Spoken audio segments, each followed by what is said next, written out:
Good day, ladies and gents, my name is Hyozo and I'm DiscussThing. Dragon Age is something that we've talked about on this channel quite a bit in the past several weeks, from what I considered even in the beginning an abysmal release to the low player numbers to the low sales numbers.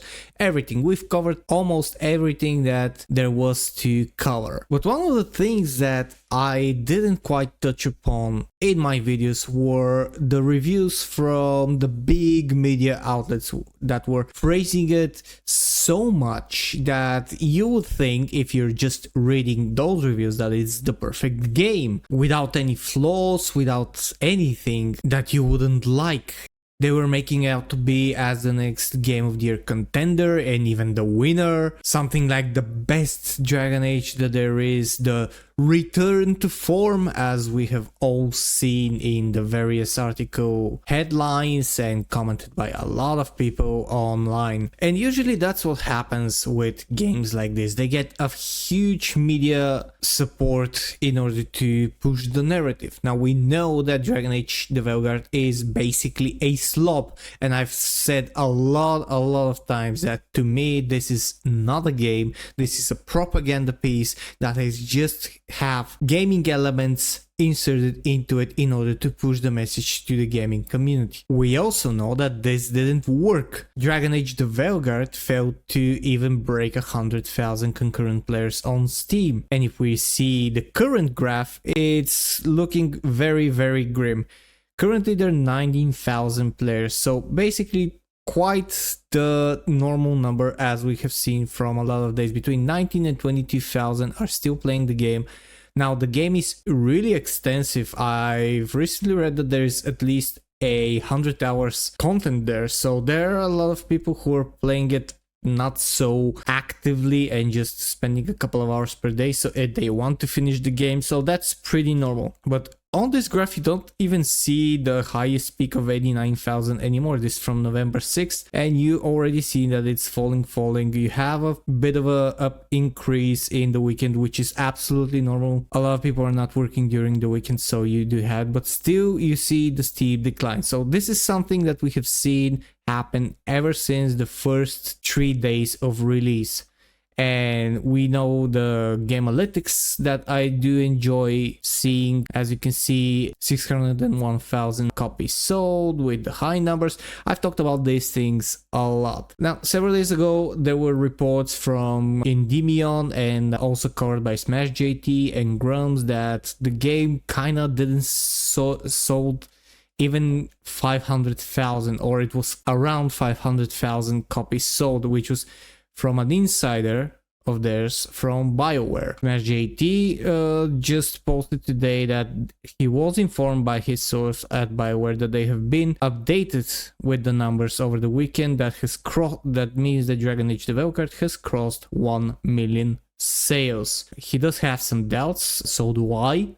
However, it is more or less plausible to have a total sales of 1 million. However, that means 1 million sales across all platforms, and at the clean state would mean around $60 million in sales. This is without counting the cuts that are being made by all the platforms that are selling. That's without the refunds, that's without the cancelled pre-orders, that's without any of the negative stuff that companies tend to miss when they're presenting numbers of any kind. Well, this is just a part of what I want to talk about. I mentioned in the beginning of the video that games like Dragon Age the Veilguard do get a lot of media support that give them high praises and huge push to be sold even more because they are following the narrative.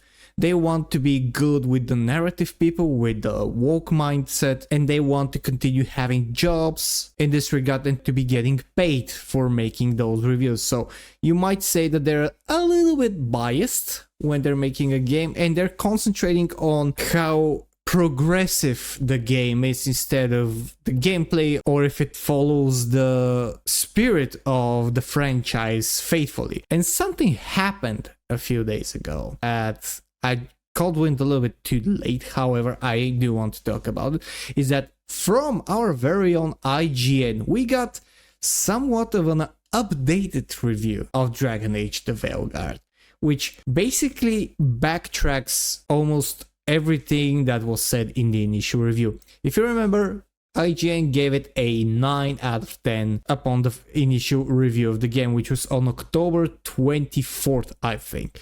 Now, this is from November 9th, and it was written by Matt Purslow, which is a different person from the one who wrote the initial review, who was Liana Haver, who is a self-identifying female. Just to mention that here. And upon reading that article, it's very clear that IGN is trying to make a huge step back from their support for Dragon Age the Veilguard. If you read the entire article, and I'm just gonna point out to several key elements here, you see that it's basically a mixed bag at best. One of the things that you see here, these are the highlighted sections of each paragraph, so you kind of know what's going to be said in the next few lines. Rather than take his place as the villain trespasser promised, Solus is usurped by a much more newcomer-friendly option. This might sound neutral. However, Solus's progression was from the previous game because Veilguard is somewhat of a sequel to Inquisition, a more direct one. Solus, who was supposed to be the main villain, or at least presented as such initially, is basically being pushed to the side and into just being able to provide you some assistance or just some cryptic messages as seen to in-game. And the change that happens is that he's being replaced by the Veilguard in the game, who don't demand any significant prior knowledge as mentioned here, which is a much more newcomer friendly option. So basically you're doing a absolutely new villain without any need to explain what there were in history. There was something mentioned from the review that said you can practically smell the rewrites. And yeah, we can practically smell your backtracking from your initial review in this article as well. But the rewrites are something that has happened because the game was in development for around 8 years. It had a different name, it had a different concept to being an online co-op. So basically what you're seeing as Dragon Age the Veilguard is completely different from any concept that was initially thought about. One of the most significant things in this article is this one. The Veilguard crew all appear to be likable people, but it feels as if I'm being blocked from forging true bonds with them. So, you know bioware games. They're famous for letting you pretty much construct your own story with the multiple choices, with choosing what kind of a person you want to be in the game, what kind of romances, what kind of friendships, what kind of companions, and how the story would progress, which side you'll take on a lot of different key aspects, which also define your game moving forward, to right up to how the game would actually end, which, if we're talking about the Mass Effect franchise, after the second game you might not even have a lot of your original squad left by the end of the game, which moving on to the third game, and if you import your saves, you know what's happening, that you basically don't have a lot of people left. But what I just read to you means that Dragon Age the Veilguard has absolutely moved away from giving you the choice to construct your own story and just being forced into simple conversations, simple choices, and being more like something like God of War, where the story is much more linear. And the article also says that the Veilguard crew all appear to be likable, but it feels as if I'm blocked from forging true bonds with them, which is again one of the main characteristics into such a game from BioWare. And that especially goes for Varric. What is arguably Dragon Age's best ever character has been imprisoned in his bedroom, consigned to spouting incidental dialogue that you can't engage with. And a little bit upwards, you have, as time goes by, there are more and more opportunities to direct the flow of conversation yourself,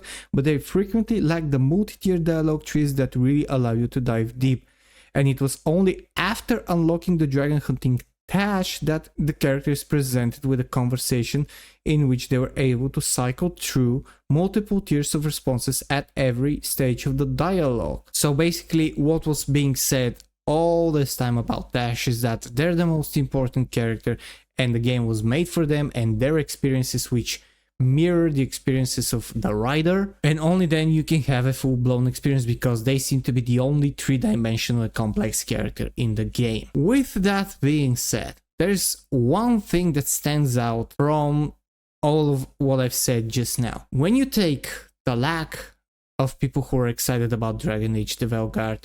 When you take the abysmal sales, you add in the low player numbers, and you add this article to the mix, there is one thing that pops into my head, and it's that Dragon Age the Veilguard is a proof that the modern audiences does not exist. We've all talked about this before. I've talked about it in many of my videos. There are a lot of channels that do discuss this as well, but the modern audiences that the gaming industry has struggled to acquire and to mold with the woke games, with the progressive narrative, just doesn't exist. Because the modern audiences, if you want to call an audience of gamers the modern, is the same as it was before 20 years ago. We are still here. Yeah, we are older, but our taste in games is the same as it has been for decades. We are still the modern audiences,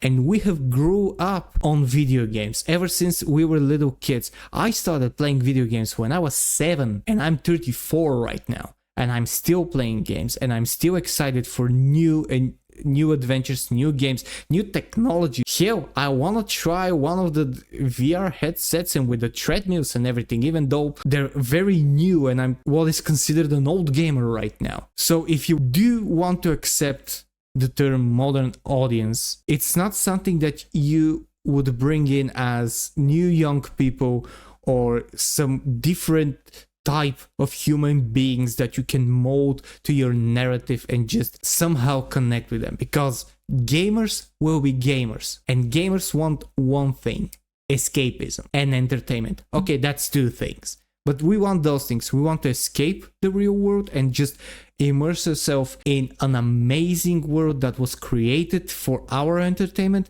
and we want to have fun in it. Whether it will be shooting aliens, waging war and building bases, racing, or just mining through a mountain on a blocky looking game, we want to be entertained. We don't want any real world issues being heavily discussed in our games.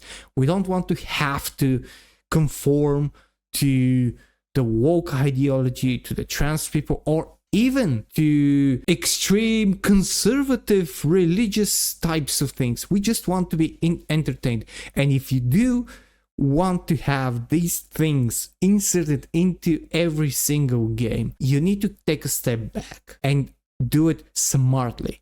You need to do it in a way that it would not interfere with our entertainment, and it will not interfere with the way we experience the game. You can have it as options. There have been games that do have that, and there were great games, but you cannot have it as a mechanic in the game. You cannot hide dialogue options because someone is not trans. Speaking again about you, Dragon Age the Veilguard, you cannot punish players for not choosing to be something that you want them to be. And you can definitely take a step back again and take a good look at what games are the most profitable. If you want to create woke games, create indie woke games. Don't waste a big studio's money. Don't ruin games and throw your funds and your reputation in the wind. Start with small indie games. Look at how many people will get there and consider your audience. If you want your audience to be woke activists that only want to experience woke ideology in the games, make something for them. If you want to work with the big games, you need to cater to the gamers, to the actual gamers, to the actual modern audience, which is us, the old schoolers, because we might be having a few more years on ourselves, but we're still gamers and we're still sitting behind the computer and enjoying games ever since they were first created, and we'll continue to do so for many decades. So you're not going to have a replacement from the old dogs and bringing in the new pups that you can train to like whatever you throw at them. We're here and we're not going away. We are the audience, and you need to take a look and see what we like if you want to be successful, if you want to be profitable, and if you want to make. Otherwise, we'll just stick to our games, to the people who cater to us, and will denounce your modern games, your modern ideology, and your attempt to fill games with propaganda that you just deem necessary. And you'll ultimately be swallowed by the success of the games that are actually catered to us, and you'll be forgotten and sent into oblivion. That is just the truth. I'm not being attackful. This is just facts, because money speaks. People vote with their wallets, and we will vote for what is good, not what is progressive. And we will vote for what is good, and what is good is our entertainment. So you better think on that. Anyways, this is all I have for this video today. Thank you for everyone who watched it until this far. Tell me your opinions down in the comments below. I'm very eager to hear what you have to say about this topic. Follow all the links down in the description if you want to support me on Patreon, where I tend to help homeless animals and animals in shelters. And if you want to support me here on YouTube, you can click the like and subscribe button, and you can click the join button to join the DiscussThing army and revel on all the perks that I have prepared for you. Thank you very much for watching. I'm Helzo, this was DiscussThing, and I'll see you guys in the next video. Cheers and stay fresh.